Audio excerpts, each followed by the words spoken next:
Ça y est? Vous êtes prêt à sauter le pas en réalisant votre premier investissement immobilier? Mais parce que le placement immobilier peut présenter certains risques et s'avérer complexe pour ceux qui ne s'y connaissent pas encore, avant de vous lancer, je vous propose de faire le point sur quelques éléments clés. Oui, car je suis là pour vous donner tous les conseils pour limiter la prise de risque et sécuriser votre placement. Ne me remerciez pas, ça me fait plaisir.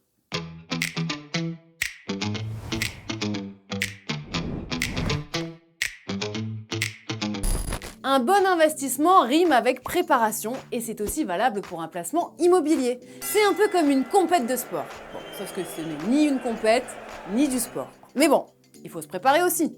L'analyse de votre situation, de vos besoins et de vos objectifs sont déterminants et vont guider votre choix d'investissement. D'abord, faire un point sur sa situation personnelle. C'est indispensable avant tout investissement. Cette analyse se fait à plusieurs niveaux. La vie perso, est-ce que vous êtes célibataire, en couple, etc. La vie pro, sans emploi, en CDD, en CDI, indépendant. Ces éléments vont en effet déterminer la confiance que vont vous accorder les banques pour contracter un emprunt. Alors, je ne vous l'apprends pas, le montant empruntable dépend directement de votre situation. Les banques peuvent se montrer frileuses, avec les indépendants notamment, qui devront justifier de plusieurs années d'activité.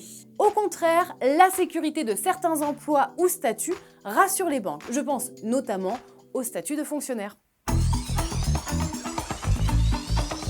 L'analyse de votre situation personnelle vous permet de définir vos aspirations. Autrement dit, pourquoi vous investissez? Pour quels besoins? Dans quel but? Les investisseurs cherchent à générer un complément de revenus pour plein de raisons. Pour maintenir leur niveau de vie et leur pouvoir d'achat une fois à la retraite, pour faire fructifier son capital, patrimoine ou surplus d'épargne non utilisé dans l'immédiat, pour transmettre un patrimoine à ses enfants ou petits-enfants, pour réduire ses impôts et pour à terme vivre de ses rentes. Ce sont ces motivations qui vont guider le choix de placement le plus pertinent selon votre profil d'investisseur. Pour affiner la liste des solutions de placement envisageables, il faut également se demander si vous souhaitez vous occuper vous-même de ce futur bien immobilier. Bien sûr, assurer seul la gestion locative de votre bien est tout à fait envisageable, à condition de se former et d'y consacrer du temps. Autre solution, confier la gestion de votre bien à un professionnel immobilier.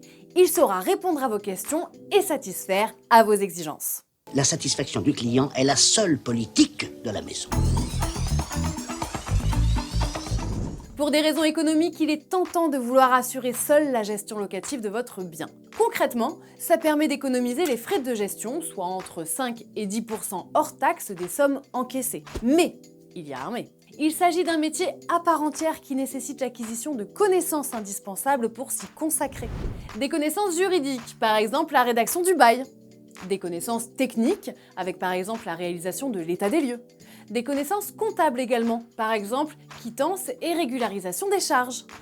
En réalité, gérer son bien immobilier, c'est une activité qui prend beaucoup de temps. Entre les visites, l'étude des dossiers pour le choix du locataire, l'état des lieux et les quittances, vos journées vont être bien remplies. Bon après, si gérer votre bien seul ne vous fait pas peur, il faudra aussi faire attention à investir dans un bien suffisamment proche de votre domicile. Et oui, vous vous imaginez traverser la France à chaque état des lieux? Alors qui dit gestion locative en direct, dit liberté totale dans le choix du bien, ce qui suggère une parfaite analyse du marché pour faire le bon choix. Le bien est-il situé dans une zone où la demande locative est importante? Quel est le type de produit recherché par les locataires dans ce secteur? Le loyer envisagé est-il en adéquation avec les prix du marché?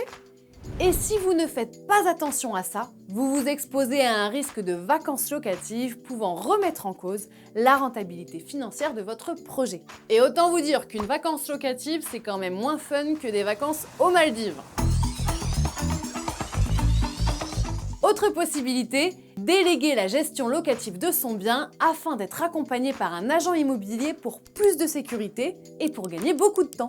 Moyennant les frais de gestion, vous disposez de conseils et de l'expertise de professionnels pour gérer au mieux votre investissement locatif. Des pros derrière vous et des frais de gestion déductibles des revenus fonciers. Je t'avais dit que je serais toujours derrière toi. Recourir à l'aide d'un gestionnaire locatif permet d'investir partout et pas simplement à côté de chez vous. Et si votre secteur n'est pas propice à ce type d'opération, Déléguer la gestion permet de ne pas abandonner le projet. Bah attendez, c'est normal, c'est un pro.